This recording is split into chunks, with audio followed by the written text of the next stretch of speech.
CP ಅವರೇ, ವಕೀಲರ ಸಂಘದ ಅಧ್ಯಕ್ಷರೇ, ಕಾರ್ಯದರ್ಶಿಗಳೇ, ಉಪಾಧ್ಯಕ್ಷರೇ ಹಾಗೂ ಎಲ್ಲ ಪದಾಧಿಕಾರಿಗಳೇ, ಈ ಒಂದು ಸಮಾರಂಭದಲ್ಲಿ ಹಾಜರಿರ್ತಕ್ಕಂಥ ಎಲ್ಲ ಹಿರಿಯ ಮತ್ತು ಕಿರಿಯ ವಕೀಲರೇ, ಈಗಾಗಲೇ ನಮ್ಮ ಸೀನಿಯರ್ ಸಾಹೇಬರು ಮತ್ತೆ ಹಿರಿಯ ವಕೀಲರು ತಮಗೆ ಈ ಒಂದು ಕನ್ನಡ ರಾಜ್ಯೋತ್ಸವದ ಮತ್ತು ವಕೀಲರ ದಿನಾಚರಣೆಯ ಪ್ರಾಮುಖ್ಯತೆ ಬಗ್ಗೆ ತಿಳಿಸಿದ್ದಾರೆ.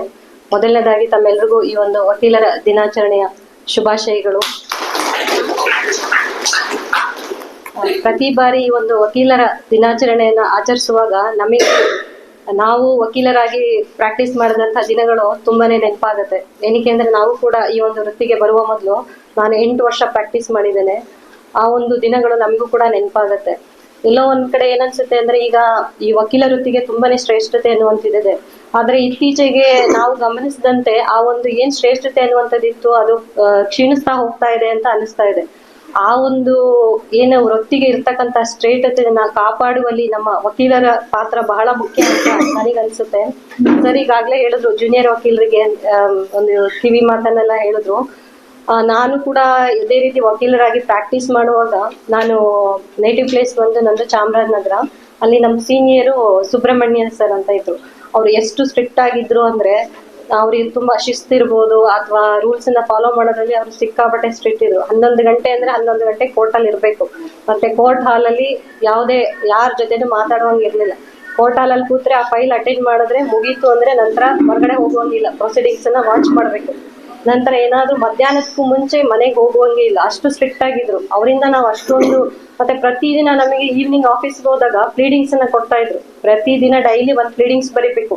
ಎವ್ರಿ ವೀಕೆಂಡ್ ಅಲ್ಲಿ ಆ ಪ್ಲೀಡಿಂಗ್ಸ್ ಅನ್ನ ನಾವು ಏನ್ ಅರ್ಥ ಮಾಡ್ಕೊಂಡಿದೀವಿ ಅನ್ನೋದನ್ನ ಅವ್ರಿಗೆ ಎಕ್ಸ್ಪ್ಲೈನ್ ಮಾಡ್ಬೇಕು. ಆ ರೀತಿ ನಮಗೆ ಪ್ಲೀಡಿಂಗ್ಸ್ ಅನ್ನ ಬರೆಯುವಂಥದ್ದನ್ನ ಕಲ್ಸ್ಕೊಡ್ತಾ ಇದ್ರು. ಆ ನಿಟ್ಟಿನಲ್ಲಿ ನಾನ್ ನಿಮಗೆ ಹೇಳುವಂಥದ್ದು ಏನಂದ್ರೆ ಹೊಸದಾಗಿ ಬಂದಾಗ ಎಲ್ರಿಗೂ ಭಯ ಅನ್ನೋಂಥದ್ದು ಇರುತ್ತೆ. ಬಟ್ ಒಂದು ನನ್ನ ಸೀನಿಯರ್ ನನಗೆ ಹೇಳಿದ ಮಾತೇನಂದ್ರೆ ಯಾವುದೇ ಅವಕಾಶನೂ ನಮಗೆ ಹುಡ್ಕೊಂಡು ಬರೋದಿಲ್ಲ, ನಾವು ಅವಕಾಶಗಳನ್ನ ಗಿಟ್ಟಿಸ್ಕೋಬೇಕು ಅಂತ. ನಾವು ನಮ್ಮ ಹಿರಿಯ ವಕೀಲರಿಗೆ ನಮ್ಮ ಒಂದು ಏನ್ ಕಾರ್ಯಕ್ಷಮತೆ ಇರುತ್ತೆ ಅದನ್ನ ನಾವು ಅವ್ರಿಗೆ ತೋರಿಸಿಕೊಟ್ರೆ ಅವರಿಗೆ ನಮ್ಮ ಮೇಲೆ ಭರವಸೆ ಬಂದ್ರೆ ಆಗ ಆಟೋಮೆಟಿಕ್ ಆಗಿ ಅವರೇ ನಮಗೆ ಕೇಸ್ಗಳನ್ನ ನಡೆಸೋದಕ್ಕೆ ಕೊಡ್ತಾರೆ.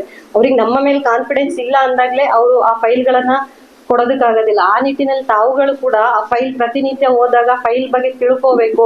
ಮತ್ತೆ ನಮಗೆ ಕೋರ್ಟಿಗೆ ಬಂದಾಗ ಗೈಡ್ ಮಾಡ್ಬೇಕು. ನೀವು ಅಸಿಸ್ಟ್ ಮಾಡಿದ್ರೆ ನಮಗೂ ಈಸಿ ಆಗುತ್ತೆ. ಯಾಕೆಂದ್ರೆ ಪ್ರತಿ ಬಾರಿ ನಾನು ಹೇಳ್ತಾ ಇರ್ತೀನಿ ಮೋಟಾರಲ್ಲಿ ಪ್ರತಿದಿನ ಬೆಳಗ್ಗೆ 11 ಗಂಟೆಗೆ ಶುರು ಆದ್ರೆ ನಮಗೆ 1 hour ಅಲ್ಲಿ ಮುಗಿಸ್ಬೇಕು ಅಂತ ನಾವು ಹಾಕೊಂಡಿರ್ತೀವಿ. ಡೈಲಿ 100-150 ಇರುತ್ತೆ. ಅವಾಗ ತಾವು ಅಸಿಸ್ಟ್ ಮಾಡಿದ್ರೆ ನಮಗೂ ಕೂಡ ಪ್ರತಿದಿನ ಕೆಲಸದಲ್ಲಿ ಬಹಳನೇ ಹೆಲ್ಪ್ ಆಗುತ್ತೆ. ಆ ನಿಟ್ಟಿನಲ್ಲಿ ತಾವುಗಳು ಕೂಡ ಸ್ವಲ್ಪ ಅಸಿಸ್ಟ್ ಮಾಡಿದ್ರೆ ಒಳ್ಳೇದು ಅಂತ ಅನ್ಕೋತೀನಿ. ಮತ್ತೆ ಅದೇ ರೀತಿ ಸರ್ ಈಗಾಗಲೇ ಹೇಳೋದು ಎಕ್ಸಿಕ್ಯೂಷನ್ ಇರ್ಬೋದು ಅಥವಾ ಕ್ರಿಮಿನಲ್ ಟ್ರಯಲ್ ಇರ್ಬೋದು, ಸಿವಿಲ್ ಟ್ರಯಲ್ ಇರ್ಬೋದು, ಈಗ ಎಲ್ಲದಕ್ಕೂ ಗೈಡ್ಲೈನ್ಸ್ ಜಾಸ್ತಿ ಬಂದ್ಬಿಟ್ಟಿದೆ. ನಮಗೂ ಎಷ್ಟು ಪ್ರೆಷರ್ ಆಗ್ಬಿಟ್ಟಿದೆ ಅಂದ್ರೆ ಎಲ್ಲದಕ್ಕೂ ಟೈಮ್ ಲಿಮಿಟ್, ಕೆಲವೊಂದಕ್ಕೆ ಡೈರೆಕ್ಷನ್ಗಳು ಬಂದ್ಬಿಟ್ಟಿದೆ. ಆ ನಿಟ್ಟಿನಲ್ಲಿ ನಾವುಗಳು ಕೂಡ ಯಾರಿಗೂ ಅಷ್ಟೊಂದು ಲಾಂಗ್ ಡೇಟ್ ಕೊಡ್ತಾ ಇಲ್ಲ. ಕೆಲವೊಂದೆಲ್ಲ ಶಾರ್ಟ್ ಡೇಟ್ ಕೊಟ್ಟು ಸ್ವಲ್ಪ ಅಲ್ಲೂ ಬರ್ದಿರ್ತೀವಿ ನಾವು ಆರ್ಡರ್ ಶೀಟ್ ಅಲ್ಲೂ ಸ್ವಲ್ಪ ಕೋಆಪರೇಟ್ ಮಾಡಿ ಅಂತ ಕೇಳ್ಕೊತಾ ಇದೀವಿ. ಬಟ್ ಏನು ಪ್ರಾಬ್ಲಮ್ ಇಲ್ಲ, ಎಲ್ಲ ಕೋಆಪರೇಟ್ ಮಾಡ್ತಿದ್ದೀರಾ, ಅದರಲ್ಲಿ 2 ಮಾತೇ ಇಲ್ಲ. ಬಟ್ ತಾವುಗಳು ಕೂಡ ಈಗ ಸರ್ ಏನ್ ಹೇಳಿದ್ರು ಅದನ್ನೆಲ್ಲ ಫಾಲೋ ಮಾಡ್ಕೊಂಡು ನಮ್ಗೆ ಈ ಒಂದು ಏನು ನ್ಯಾಯ ವಿತರಣೆ ಕಾರ್ಯದಲ್ಲಿ ತಮ್ಮಗಳ ಪಾತ್ರ ಕೂಡ ಬಹಳ ಮುಖ್ಯ. ಏನಕ್ಕೆ ಅಂತಂದ್ರೆ ನಾವು ಕೊಡುವಂತ ಸಾಕ್ಷ್ಯಾಧಾರಗಳನ್ನ ಪರಿಶೀಲಿಸಿ ತೀರ್ಪನ್ನ ಕೊಡೋದ್ರ ಮೂಲಕ ಅವ್ರಿಗೊಂದು ನ್ಯಾಯ ಒದಗಿಸ್ಕೊಡ್ಬೇಕು ಅನ್ನುವಂತ ಕೆಲಸ ಮಾಡ್ತೇವೆ. ತಾವುಗಳು ಏನ್ ಕಕ್ಷಿದಾರ ಬರ್ತಾರೆ ಅವರಿಗೆ ಅವರ ಒಂದು ದಾಖಲೆಗಳನ್ನ ಪರಿಶೀಲಿಸಿ ಆ ಕೇಸನ್ನ ನಡೆಸೋದ್ರ ಮೂಲಕ ಅವರಿಗೊಂದು ನ್ಯಾಯ ಒದಗಿಸ್ಕೊಡ್ಬೇಕು ಅನ್ನುವಂತ ರೀತಿಯಲ್ಲಿ ತಾವುಗಳು ಕೂಡ ಕೆಲಸ ಮಾಡ್ತೀರಾ. ಬಟ್ ಏನ್ ನ್ಯಾಯ ವಿತರಣೆ ಮಾಡ್ತೀವೋ ಅದು ಅವರಿಗೆ ಸಕಾಲದಲ್ಲಿ ದೊರಕಿದ್ರೆ ಅವ್ರಿಗೂ ಕೂಡ ಅವರ ಒಂದು ಒಳ್ಳೆ ರೀತಿಯಲ್ಲಿ ಉಪಯೋಗ ಆಗತ್ತೆ ಅಂತ ನನಗನ್ಸುತ್ತೆ. ಈಗಾಗ್ಲೇ ಎಲ್ಲರೂ ತುಂಬಾ ಜನ ಹಿರಿಯ ವಕೀಲರು ಇದ್ದಾರೆ. ಅವ್ರುಗಳೆಲ್ಲ ತಮ್ಗೆ ಈ ಒಂದು ದಿನಾಚರಣೆ ಬಗ್ಗೆ ತಿಳಿಸ್ಕೊಡ್ತಾರೆ. ಈ ಒಂದು 2 ಮಾತಾಡಲು ಅವಕಾಶ ಮಾಡ್ತಾರೆ.